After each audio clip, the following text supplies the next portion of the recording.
Du lyssnar på Fasciaguiden, men alldeles strax ska du få höra The Fascia Guide, en ny podcast på engelska. Och den här podcasten kommer du hitta där poddar finns. Vi släpper 3 avsnitt på en gång och sen kommer vi löpande släppa ett avsnitt per vecka under en bra tid framöver i samband med att vi lanserar Fasciaguiden på engelska. Och det intressanta med den här podden på engelska är att vi får göra om allting med allting vi vet idag. Och vi testade först att översätta och göra direkta referenser till exakt de avsnitt vi började med här, men upptäckte snart att vi kan inte prata om kroppen nu på samma sätt som vi pratar om kroppen då. Så det här är helt nya avsnitt från en helt annan vinkel med en helt annan utgångspunkt, men självklart handlar det om fascia. Så det första avsnittet som du ska få höra alldeles strax heter Why Fascia, och vi har även släppt avsnittet What is Fascia och What does Fascia do? Och den här engelska podden kommer som sagt släppas nu under december 2023 och snart kommer det finnas ett flertal avsnitt på engelska. Så att har du människor du känner i andra länder kan du tipsa om det här. Men själv kan du ju också lyssna om du är sugen på att höra 3 svenskar försöka hanka sig fram på engelska och prata om fascia. Så trevlig lyssning, hoppas att du tycker att det är kul. You are listening to The Fascia Guide, a podcast about the living body, about new research and a new perspective on health, pain and what it means to be alive. The Fascia Guide is a conversation between Axel Bohlin, innovator and fascia expert, Per Johansson, doctor of human ecology and historian of science and ideas, and me, Axel Bohlin. First of all, we need to introduce ourselves and why we are here. And let's start with you, Hans, because you were the one who actually dragged me into this and you dragged Per into this, and we've been working together now for 13 years. Why are we here?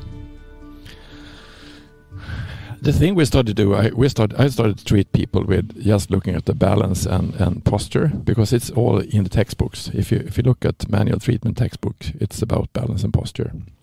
And then we manufacture a device for making the manual treatment more effective. And I saw that we got tremendous results, but we couldn't explain why. and then I started to see. Are there any science or scientific papers about balance and posture? And then I saw that it wasn't really that way. So my first interest was actually to see why can people be healed or better with low back pain quite fast, and why isn't it understand? So that was mainly my idea to try to see if what's pain and how can you cure it? I remember this frustration because back in 2010, 2011, we took pictures of people of their posture, like before and after. And we took 6 images. We could see how it changed and everything. And for me, who was really new at this, I was just 19, 20 years old. Yeah. I saw that people actually got better, and I told my friends about it, and like, oh, look, this treatment is really working. Like really naive, didn't understand how the world works. And everyone was like, no, that can't be working. Why the doctors are not talking about this? This could not be the thing. And for me, who didn't understand how things worked, that was frustrating. But for you, who did actual treatment and who looked at it, that must have been really interesting to see. Why do people not believe that things are working that is actually working? Yes, for me it was like you can see. The living body is changing, and the customers was better, and if we'd have pictures before and after, it was actually showing reality before and after, and the thing I was a little bit puzzled by it was I met 2 professors actually, and they had a conference in about another disease, and was a American doctor was there and show cases about treatment before and after, and one of the professors said, this is just reality, it is not science. And then I understand, okay, so reality and science is not the same, because for me reality is actually quite, that's true, because that's a living life reality. So but it's I think therefore I took contact with you, Per, because going into the scientific world as we did from a more manual treatment or proven effect of treatment was not the way they looked at the scientific world. So therefore I think we started to see, can we have a podcast about how... full disclosure here, Hans is actually my father. Yeah. So sometimes when I came home for a family dinner, I just went into the living room and there was papers everywhere. And he was sitting there in the middle and he had all these papers around him, all these research papers. It could have been like 50 reports or something. And I could see just trying to make sense of it all, because all the research were very fragmented. It's about different parts. It's about different systems. It could be the nervous system or a small part of the nervous system, and then trying to understand the body as a whole from understanding this detailed knowledge about parts. It's quite difficult. Yeah. And when we went into the scientific world to started studying fascia, the fascia researchers also did that in a way, like looking at how is that collagen fiber affecting that hyaluronic acid molecule and so on. So it's very specific. And Per, understanding why that is and the problem with that, and looking at the science as a whole, that's one of your areas of expertise as a human ecologist. Could you tell us a little bit about who you are and why your way of doing research is different from most academic research right now? Well, I think I should get into that in a minute. I think Hans first should tell us about how this treatment works, what you actually do with the invention behind it and the practice behind it, because what you... it's quite easy actually, and everything in the body is actually vibrations or frequencies. So we made a device that had a magnetic field and pulsating waves. It's like a vibration, but it's close to the microcirculation of the living body. So all cells, if you look at the microscope, everything is moving. So the cell is moving from, I think it was 5 to 12 hertz or 8 to 12 hertz. It's moving. It's not still. So everything is moving, and everything in the body is actually constantly moving, and we are always moving, and everything is under the big G, the gravitation, and so the thing you do in manual treatment, you have your the things try to do in manual treatment is try to restore or help the body in where we have too much pressure or too much tension or too much stress. And so, but the thing you do with the device is you calm the body down, and you work with the body, not against the body. So the thing we actually did from beginning was to see if we took pictures from the front and the back and the profile, and see the movement of the head, and see, it's like a two-dimensional way of looking at three-dimensional, because we're not good at looking three-dimensional actually. So, but what's another way to see, okay, the hip is all off balance, the shoulder is off balance, and the head is too much forward, then you can see where the pain is coming from. And if you could help the body to adjust itself to a new homeostasis where it's more balance and more posture, the pain will go away. Because the thing we don't understand, it's amazing, but usually wild animals don't have so much pain. They're out in the wildness or in the living nature. So when you look at tame animals like humans and horses and dogs, we have problems. So that's mainly the thing we do. We try to see. Just the posture and balance in the body. So basically you developed a method of treatment which in many cases you got extraordinary results, and then you started to wonder why does it work? Yeah. So and that's how you got into fascia and fascia research. But the idea was quite simple, because it's I remember you explained it to me when I didn't know a thing at all about the body. If the posture is good, then the body doesn't have to work holding the body up. Like if you have a bad posture, you have to work on compensating that bad posture. So that means extra work. But if the posture is good and the balance is good, you don't have to work with that, which means you can work with other stuff. And realizing now, 10 years after, how important it is to sleep, to relax, to really calm down. And what happens when you sleep and calm down is that the body regenerates itself. So when you have a good posture, a good balance, when you don't have that back pain that's always there in your mind, you can relax in a different way and you can rebuild in a better way, and that's the self-healing process. So I remember actually writing an article about self-healing back in 2011 because that was what we wanted to start. Like now we are starting the healing process of the body. We're helping the body to heal itself.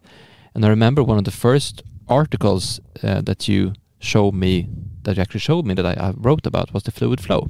Yeah. So the thing we looked at back in 2012 or 2013 was, can we increase the flow in the body? Can we increase the fluid flow? And the machine you've developed helps do that. So how can we stimulate flow? Yeah. And we thought it was flow of water, but now we understand the flow is different. And we'll get back to that. But simply put, it was just that. Posture, balance, flow, relaxation. Yeah, and then we had another thing about it was it was like usually some things happen that we don't get rid of. So if you're in a trauma or in some things that you do, that so the body is always living and dying. I think it's 100,000 cells every second that's dying and living. So our living body is actually living. But if you have a trauma, or if you have, because that was another thing we do to release traumas. But there's also a way of that you can see when you treat. You can get actually pictures of or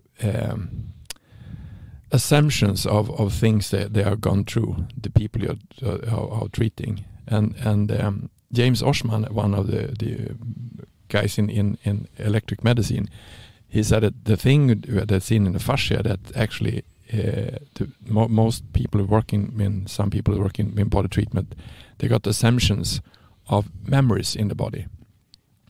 So one thing I was puzzled about was that separation of the things we're living and why we don't take in the things because we don't know.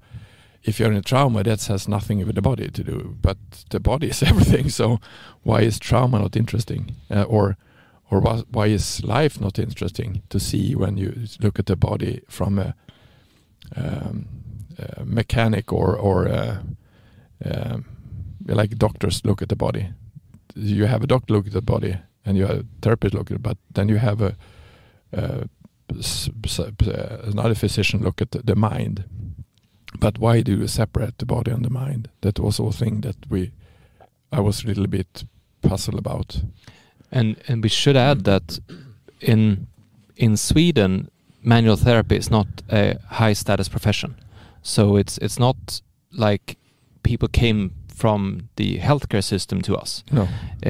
But people came with a lot of pain. So I would say that probably 50, 60, 70% of our customers were people in serious pain, like they had whiplash injuries or chronic low back pain. So we really got those hard cases, like hard to work with cases.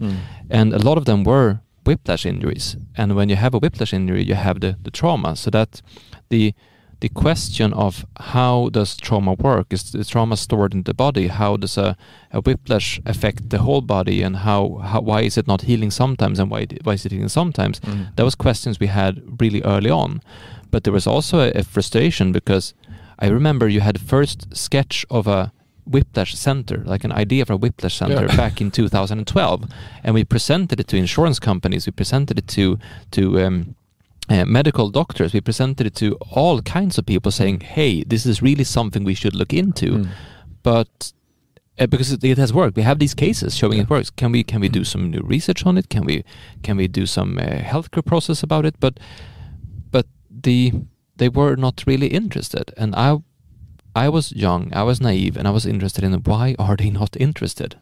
Why is this not something that people can understand or want to understand? And that brings us back to you, Per, because we should say that both of us have had listened to your other work a lot. I've probably listened to 100 hours of you talking in podcast before we even started recording together. So you have a background in explaining complex things in a simple way. And that comes from your work as a human ecologist, right? What does a human ecologist? Yeah, well, I actually started out as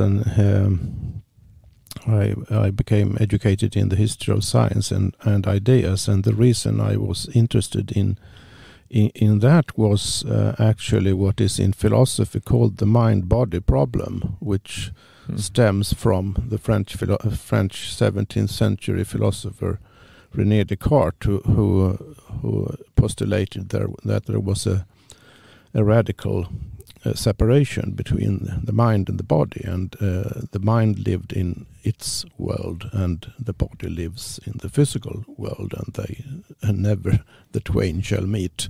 So and that separation actually was very useful for studying the external world objectively. So it contributed a lot to the development of modern natural science.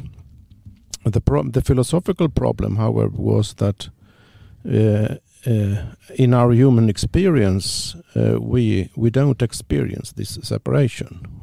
Because we experience ourselves as living in our bodies, and our bodies are present in the external world, and in our daily experience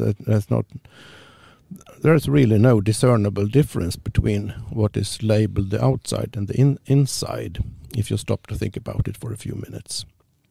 However, once this idea of the separation had become established in philosophy and later on in science,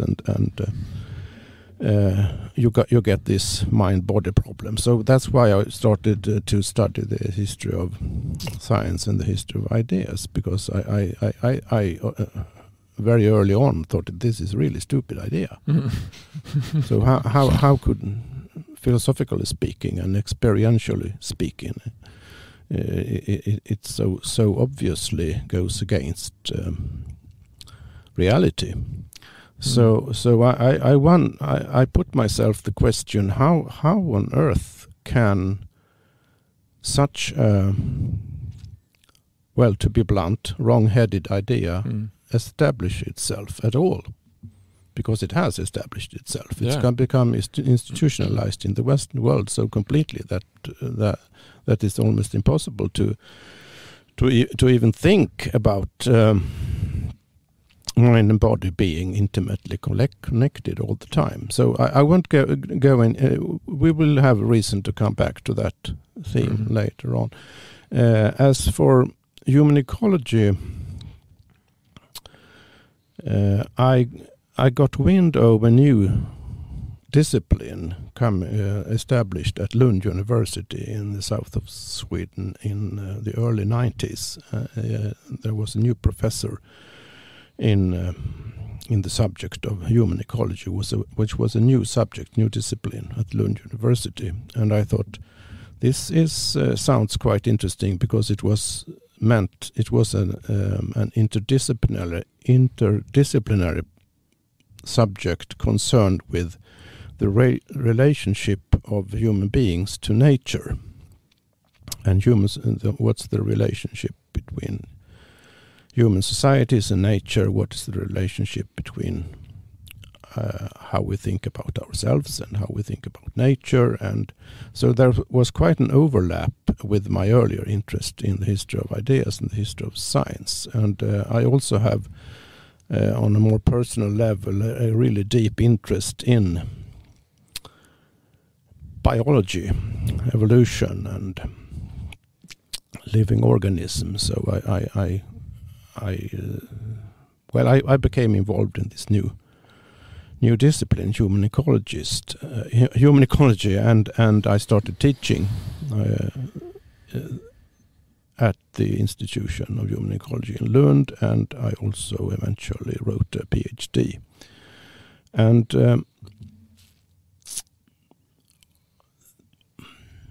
what the main focus of my thinking and research regarding human ecology had to do with what is an organism in an ecosystem.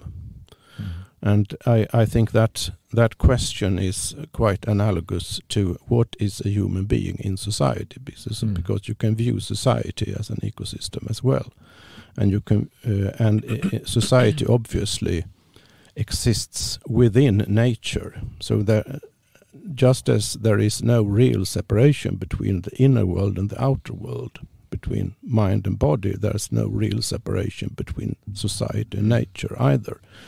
So on a quite abstract meta level, there are sort of related questions. So I started to try to integrate my knowledge of the history of ideas with my knowledge of ecology and how organisms work in their environment. And one thing that became obvious to me was that you cannot think of a living organism without an environment. And you cannot think of an environment without an organism for whom it is an environment. So organism and environment are really inseparable. So you cannot understand the inside workings, whether it's physiological or anatomical or behavioral. You cannot understand the organism as such without taking into account how it interacts with the environment. So the proper perspective on a living organism, including a human being, of course, is to see it as constantly acting and changing in relationship to what it experiences and what it does, and how the environment, different aspects of the environment reacts upon that. So that's how I got into thinking about how can you understand it's you could call it wholeness, but I think it's too vague a word. Wholeness is quite vague. I could say that an organism in its environment is a kind of wholeness, but that doesn't say very much. It just so you have to sort of ask yourself which organism is it? Okay, it's a human being. What kind of organism is a human being? Well, it differs quite a lot from other organisms, but still it's on a physiological level and molecular level, if you want. It works very much like any other organism, but in other respects it has its own, lives in its own self sort of constructed world.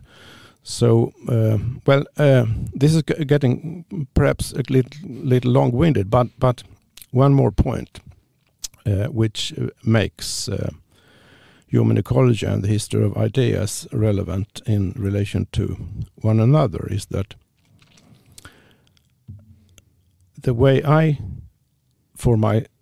to my own satisfaction, sort of starting to solve the mind-body problem was by means of thinking about artifacts, artificial constructions in the external world. Because what is an artifact? What is an artificial construction? What is an institution? What is a road system? What is a city?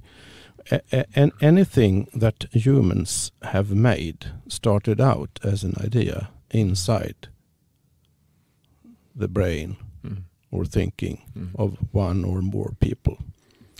And they thought, we will realize this, we will build this. So we have something which is called an idea, which exists on the inside, so to speak, and then this is actualized in the external world. So what have you then? What do you have then? You have ideas physically, materially existing in the external world. So the very fact that we as human beings can manifest ideas in this concrete manner proves that there is no real separation between mind and body. Body then seen as a physical object. So there's no real separation. And this is extremely relevant to the understanding of human ecology, of the relationship between human beings and nature. Because what we do is we externalize our view of the world outside ourselves. And then we go on living within these externalized thoughts. So if any human environment, human built, human constructed environment you find yourself in, that environment is literally an expression of human thinking. And this becomes interesting when you look at the body, or when you look at understanding fascia, or the living body, as we have started to talk about it, because we tend to think of ideas as something that's just in someone's head, like you said. But ideas actually become physical, material things, institutions, roads, houses, cities. And the thing is that, as you said, that process of making an idea into something real is the proof that there is no separation. But the dilemma here is that the ideas that has been materialized say that there is a separation. So we have things around us saying that there is a separation, because if you look at the idea of the body, for example. So when we started to learn about the body, we looked at we looked at dead bodies. We dissected dead bodies, and that's good that you don't dissect living bodies, but we dissected dead bodies, and we took out parts. We studied the muscles, we studied the heart, we studied the bones and organs, and all these things we studied as separate parts, and tried to understand these parts and how they function. And if you extend that thing, looking at the body as part, and look at how universities or hospitals or how science is sorted today into different institutions for different body parts. You have the research about the brain, you have research about the stomach, you have research about bones, and you have all these. It's very separated as separate actually buildings, which means that if you want to connect all these things, it might be really hard because it's separated, right? Yeah, it's separated, physically separated in the way you said, and it's also intellectually separated. And this goes, it's most obvious if you look at our educational systems, our school systems, where you, as a rule, still learn one subject at a time, so to speak. If you're a child and go to school, you can, during the very same day, you have 1 hour of biology, then you have an hour of history, and then you have an hour of mathematics, and then you have an hour of chemistry, and then you have some movement in between, and some PE sports or something.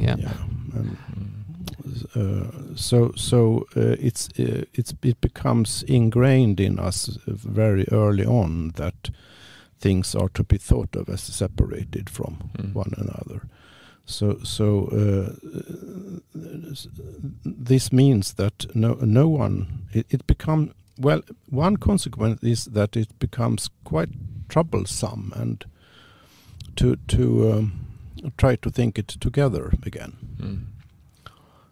Becomes really hard, because if you're confronted with all these separated subjects, all these separated parts, and then you're asked to think, how do they fit together? How do you put the puzzle together again? Then you're kind of handicapped, because you haven't really learned how to view things from a kind of meta perspective, a kind of a perspective which means that everything is in relation to everything else, and that everything interacts with a lot of other things all the time, and things are change. I think the problem when I started this, you have explained this to me now, when the separation and the idea background from the 17th century, yes. But the problem when I started to meet scientific professors I met a professor. He was a professor in medicine, and his specialty was in inflammation processes in the cells and what they're doing. And it's quite a niche area, but inflammation is so big in in the medical industry, because most of the diseases we have in Western medicine and Western diseases are actually caused by chronic inflammation. So he was quite known, and so I started to. The first paper I sent him was because I wanted to understand low back pain, and it was a scientific. It was scientific or a popular scientific paper called Guidelines on Low Back Pain. It was 40 or 50 pages, and I read it, and I didn't understand nothing about it actually, because it was so peculiar language, and it was strange. So I sent it to him and said, could you read this? And he called me after 1 hour and said, they don't know a thing.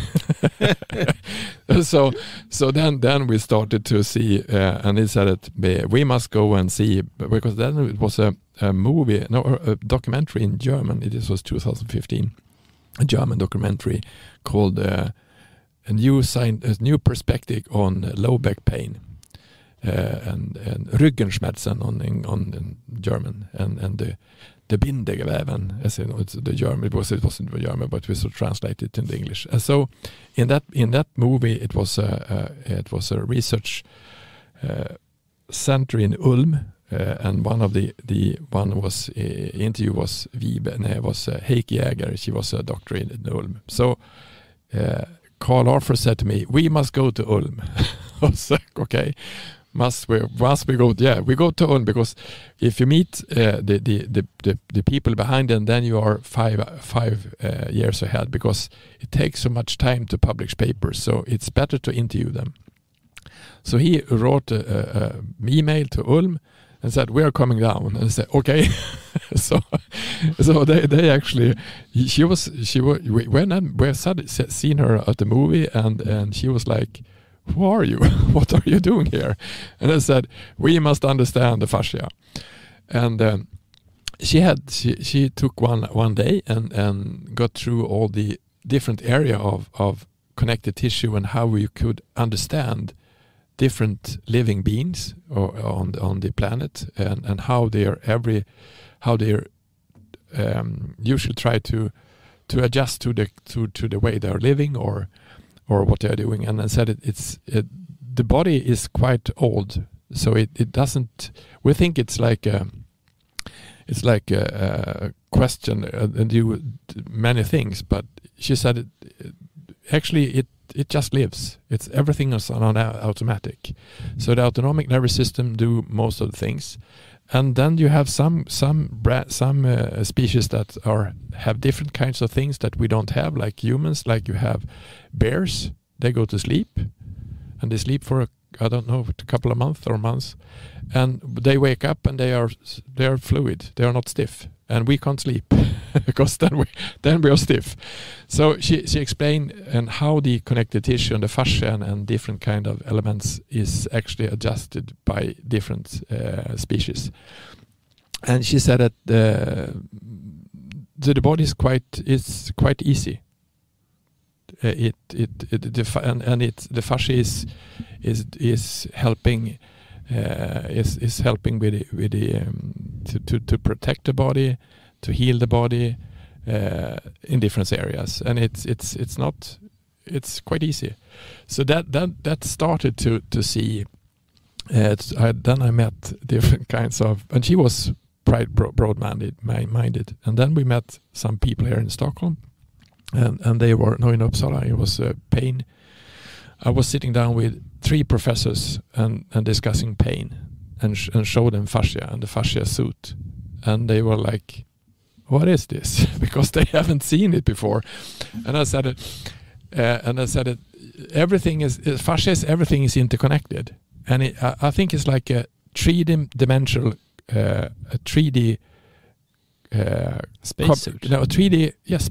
communication grid.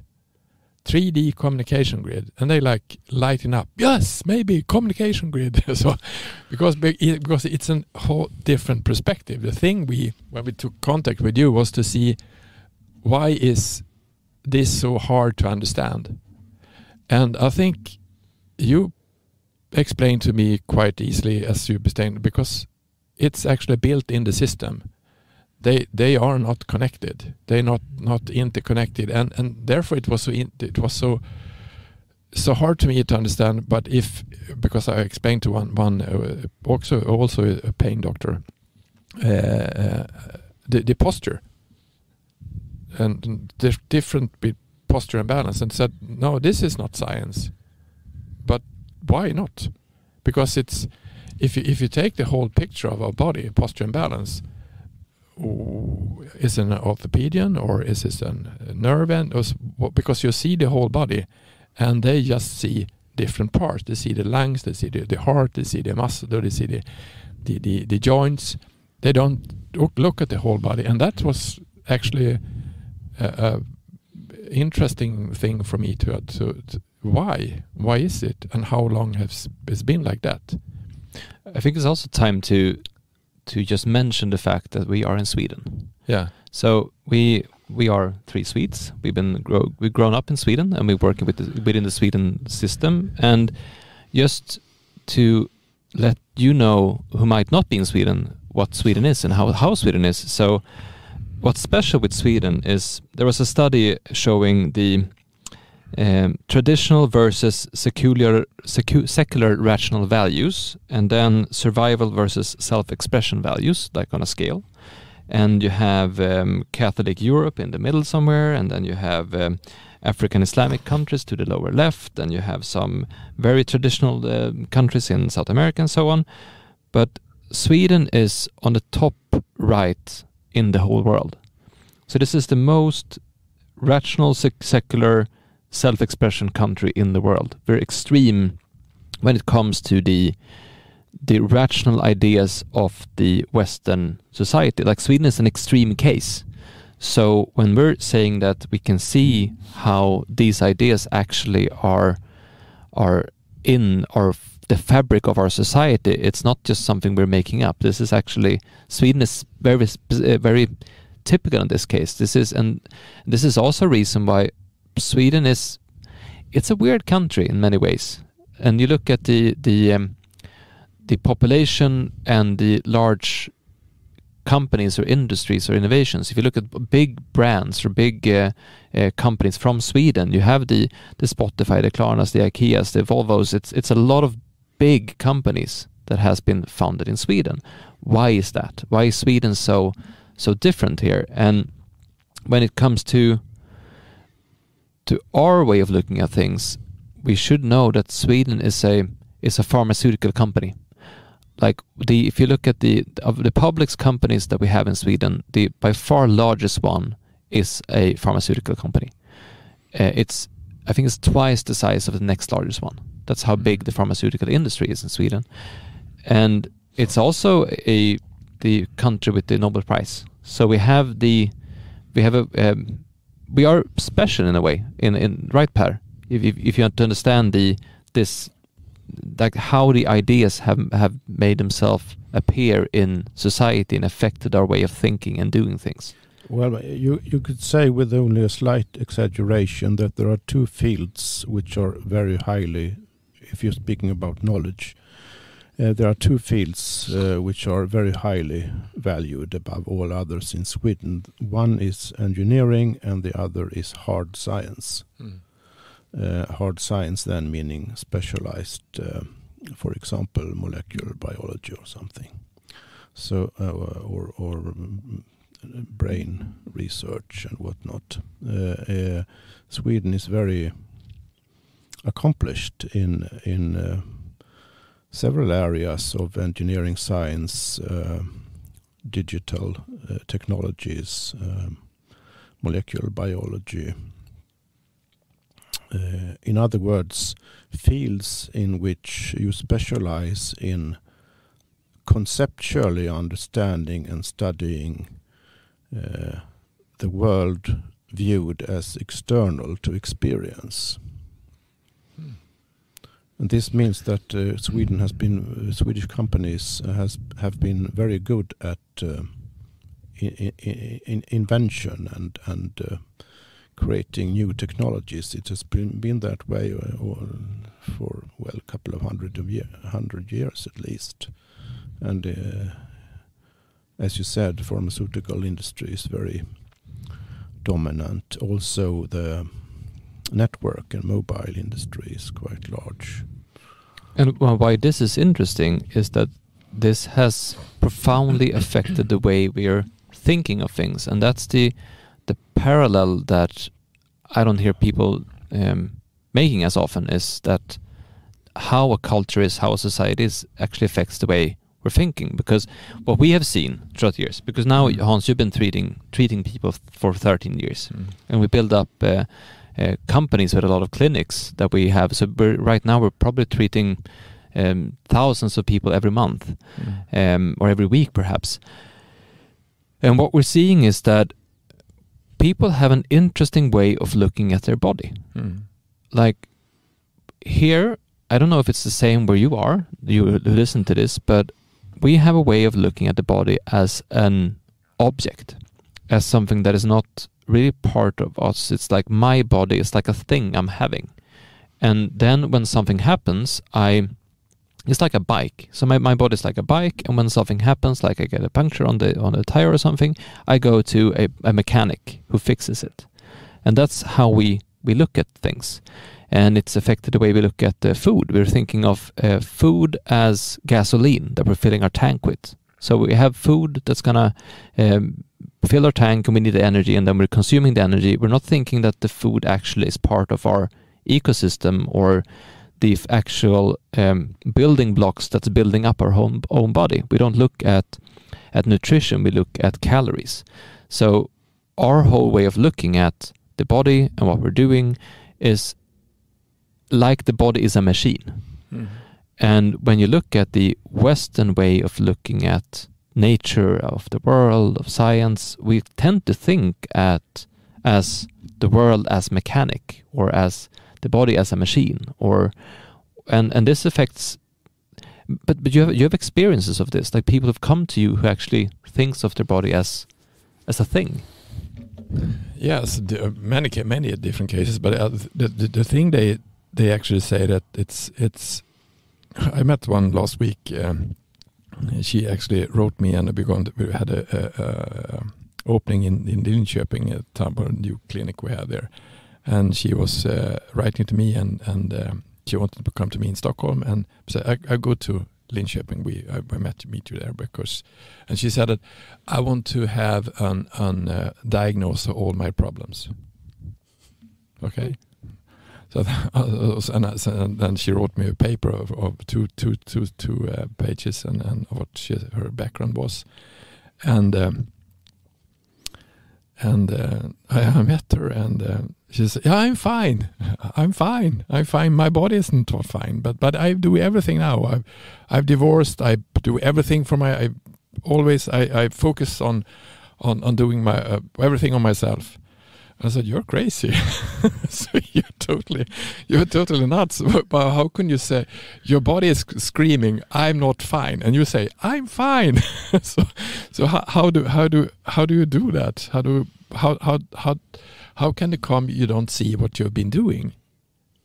Because your life, your whole body is screaming, please see to what's happened to the body. And the thing people try to say that my body is not working, but the body is always, as I said before, the body is it's been here for a long time. The living body is living. But if we don't want to live with the body is going to show us a way to wake up. Now we're going to feel. Now we're going to have pain. No, yes, you're going to have pain until you understand what kind of different road you have to do, what kind of different way you have to go. And I think, and that's a hard way to understand that we are actually living everything. We're living our bad things and our good things. And usually is in the darkness, or when you see things in another way. So usually people when they tell about different kinds of things that are really not so good, it's always in the dark they see the light. They see what am I really going to do? How do I have to change things? The thing don't understand that we are actually living everything. We are living the bad things and the good things, and the living body shows us usually that we are going to have problems if we don't obey the life we're going to live. That sounds a little bit crazy, but it isn't. So, and I think another way of looking at it, that's the easiest way to see it. That the body is going to, if we don't, if we have a trauma, we have like if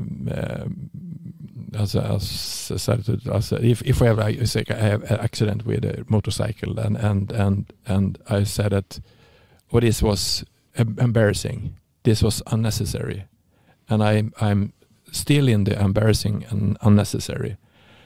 The body is going to heal, but if you're still in the mind that it was unnecessary or we feel guilt for it, that's the problem because the everything we're living is actually living us. So the problem is we separate the body from the life, and we said that's another thing. So what I find fascinating here is that what you've just described has so very much to do with how fascia works, and the relationship between fascia and pressure. Will you tell us a little about that? Because I think that's key for understanding. It is what made me realize that understanding fascia is also a way of putting mind and body together again, and it relates to pressure. So the easiest way to understand is so if you have an accident. So I had a guy that he was in an accident and he broke the clavicle bone, and the clavicle bone is everything, is the shoulders on it, the lungs is hanging on it. And if you have like a big accident in the body as bone or the concussion of that, the pressure is going somewhere, and it's actually physical. So when you have an accident, the body is taking it, but which part of the body is taking it? Everything. So I was on another, what was it, 2 months ago, and another clinic we opened, and it was a woman who came in. She has had a whiplash accident, and she had it for 10 years. And because Carla Stecco, one of the researchers in Italy, is a professor in anatomy, she said that if you have a whiplash accident, it's seen on that it's actually the whole body, and the whiplash could be in the foot. So I just sat down and did release the pressure in the foot and the neck at the same time, like holding the foot and the body, the neck at the pressure, releasing it, just quite easy.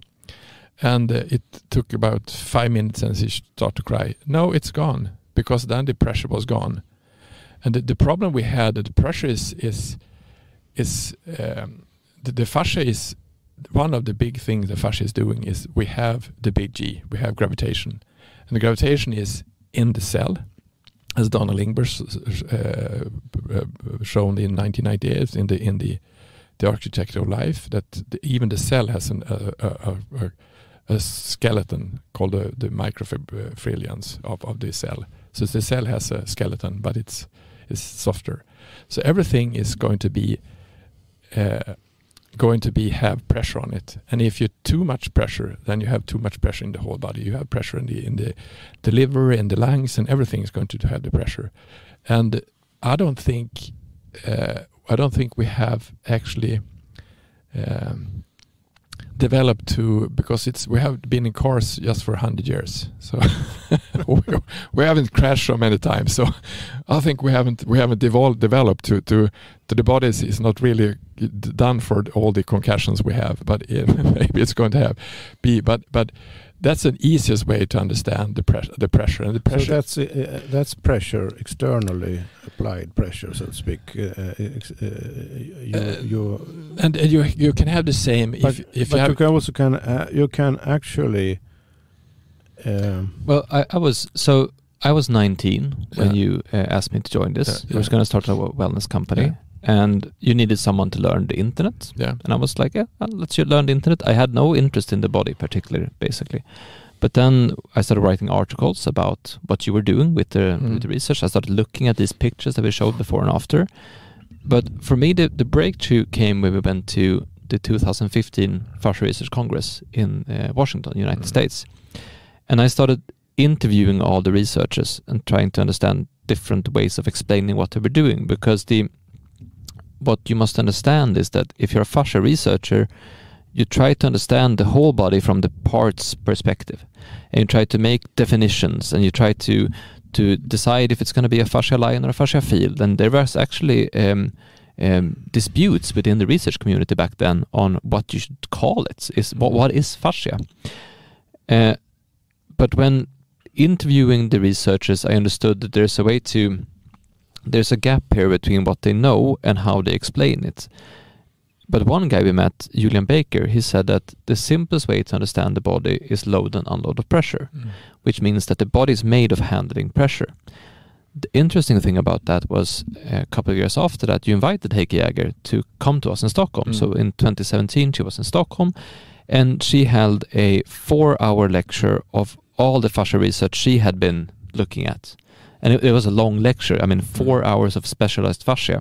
The thing was that it was in English, and the audience barely knew English, because Swedes are good at English, but not the older ones, And so I had to summarize and translate into Swedish what she was saying. But she showed this really interesting image of all the things affecting tissue regeneration. So she had all these 50 studies showing how age affects how the body can regenerate tissue, and how diseases affect it, and medication and nutrition and stress, and both social stress and physiological stress, and movement and genotype and pollution was a big thing. So all these different factors affecting it, and that made us start to think, okay, what is pressure? So if you take the simple idea that the body is made to load and unload pressure, and then you add all these things that she has shown affects tissue regeneration, but what does it mean to be under pressure? So I'm under pressure right now. Or what does it mean to move in a certain way or act in a certain way? So pressure could be thoughts. And then we had a connection. It might be time to just say what fascia is, right? We're about I think so. 50 minutes into this, but it's important to understand it's also perspective. Yeah. But the thing is that we look at it like fascia is the structure around every cell in the body. So I usually say that fascia is a network of connected tissue that encapsulates everything in the body, from muscles and skeleton to organs and cells. But what it actually means that outside of every cell, there is a structure of collagen fibers and elastin fibers and different type of fiber proteins. And this looks like a 3-dimensional spider's web, where every thread is connected to each other, but all these threads are extremely strong. So every collagen fiber is 3,000 amino acids in a rope spiral structure, which means that every thread is stronger than steel. So they actually made an example in the Washington or in the Berlin conference in 2018, where they took collagen fibers and added a massive weight to it and see how much strain it could hold, and it could hold a lot of strain because it's so strong. So outside all cells, you have this fibrous network of tissues, but you also have the fluid flow, and that's a thing that has been more put into focus the last 3 years or so, that the fascia is also the flow that goes between this whole network. So seamlessly throughout the seamlessly. body. So outside of all cells, you have a structure of the network, the threads, and the flow that goes through it. And this is where everything actually happens in the body. So if you go back to understanding pressure, all things that you're doing affects this flow, affect this structure. Including what you think and feel. Including what you think and feel. So the fascia actually shows that there is no separation between body and mind. Because if you look at a phenomenon like stress, this is one of my favorite examples to explain this. When you're stressed, what happens is your body starts to react. So the tissue tenses, the muscle tenses, and you shut down some systems. You just shut down the digestion of food, for example, because it's unnecessary to digest food when you're stressed and about to fight a bear or run from something, or when it's danger. You increase adrenaline, you increase cortisol, you increase some hormones to help you deal with what you're going through. You prepare you change your heart rate, you change the way the blood pumps into your different systems. So the body has a extremely profound reaction to stress. The thing is that stress can come from almost anything. So it could be traffic, or it could be being late to a meeting, or it could be recording a podcast, or it could be holding a lecture. It can be really different things. But what's interesting is that it's also different based on who you are.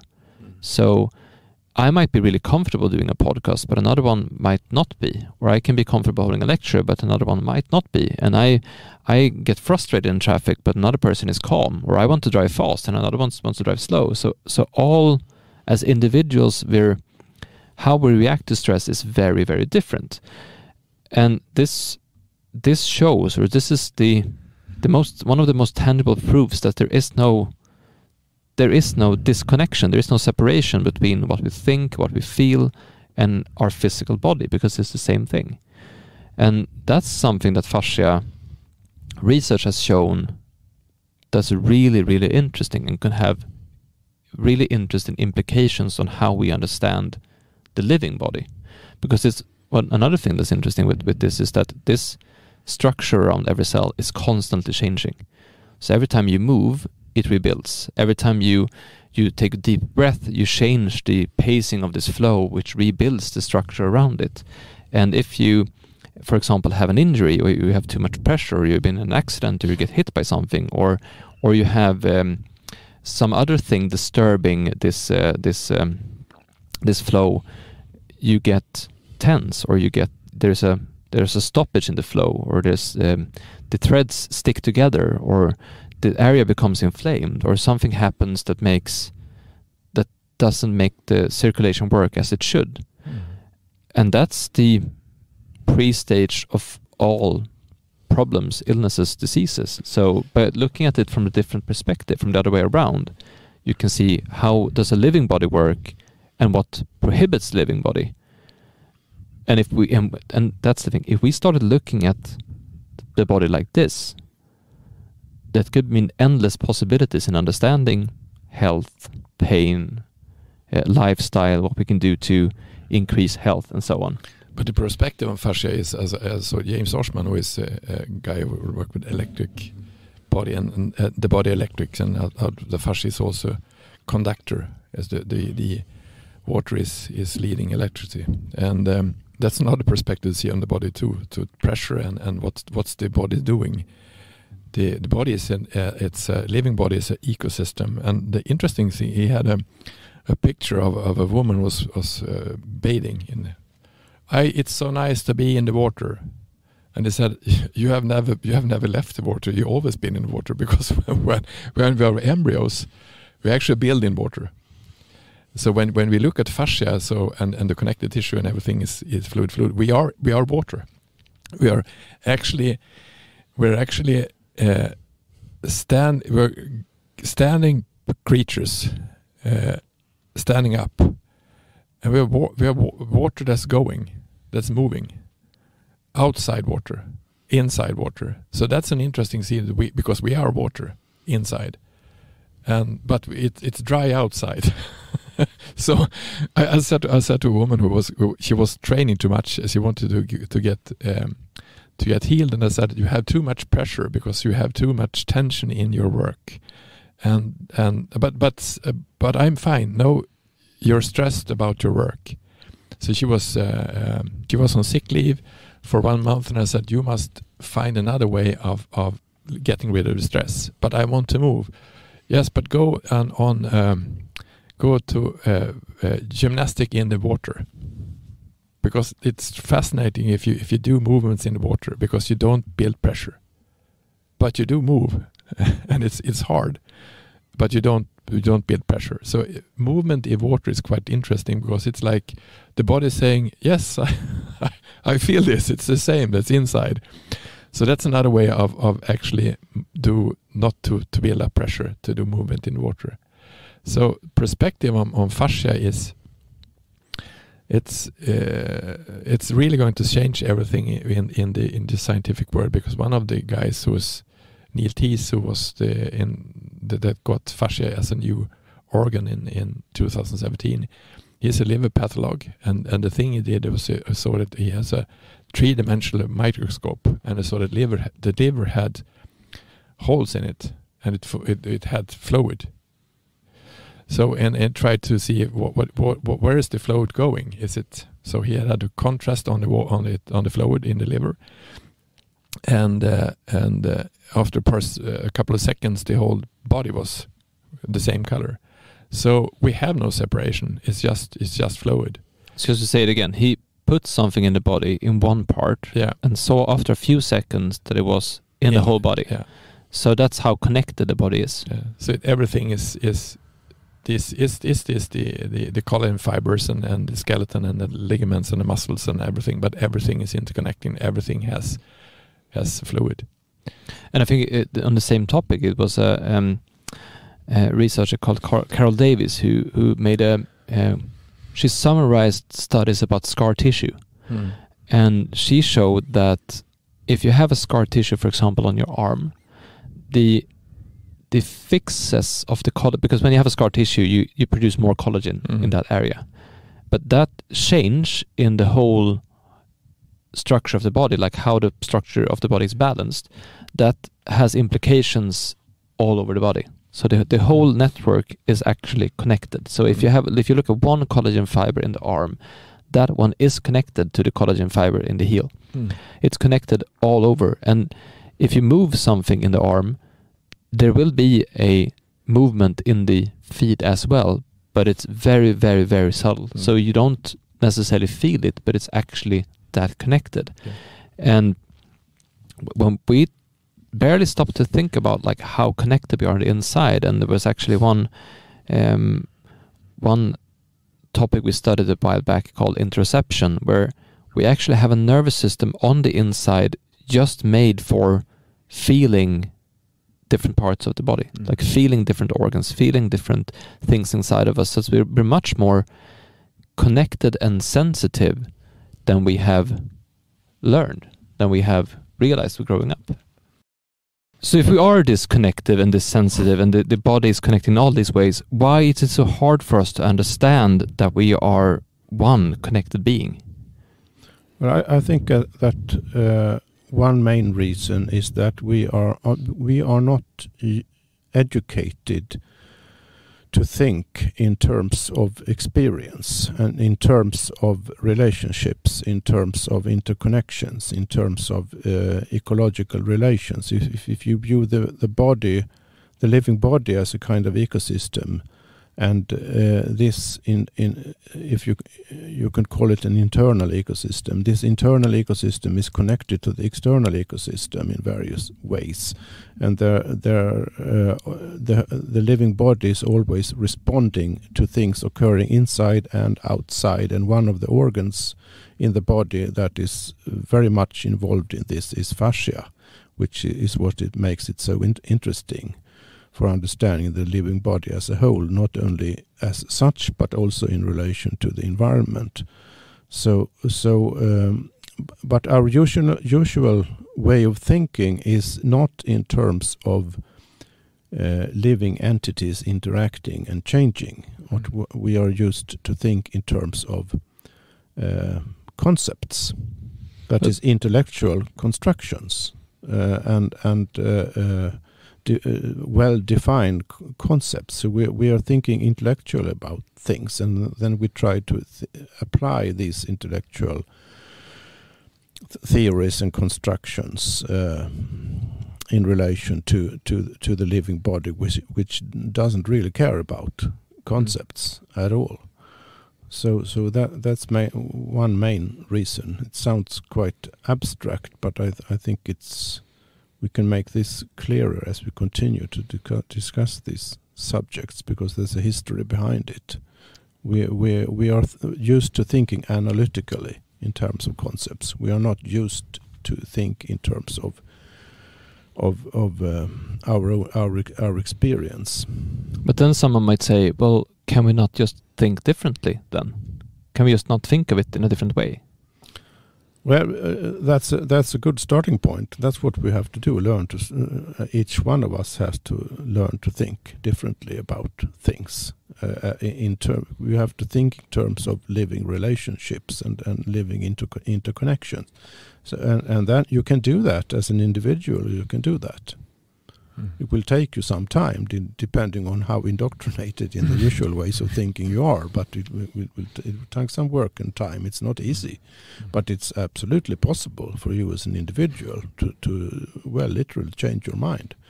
What is difficult is getting other people to listen to what you have found out, because most people concerned with things like bodies and organs and illnesses and so on, they work within an environment, a literal, constructed, conceptual environment, which is constructed on other premises, on other basic assumptions. The one basic assumption is what I mentioned briefly before, the division between the inner world and the outer world. Another assumption is that it is best to understand things in terms of parts, not in terms of interconnections. I actually wrote an article for the Fascia Guide, I think it was 3 years ago. It's called "You Have Been Training Your Whole Life to Not Be Able to Understand Fascia." And that's a conclusion to what we're talking about, actually, because we have learned to not think of things as connected, to not think of things in terms of relations, to not think of it like you're saying. So we have actually studied our whole life to not be able to see this, right? Yeah, and when you have all these established ways of thinking, I think you have to really grasp that they are literally, physically established in institutions, in bureaucracies, in financial systems, in how research is financed and why and by whom. So everything connected with what is studied and how research is conducted, everything connected with this occurs within a system or a kind of ecology of systems, really, which have grown up and been constructed, as I said, on premises which are unable to handle living, changing, interconnecting beings.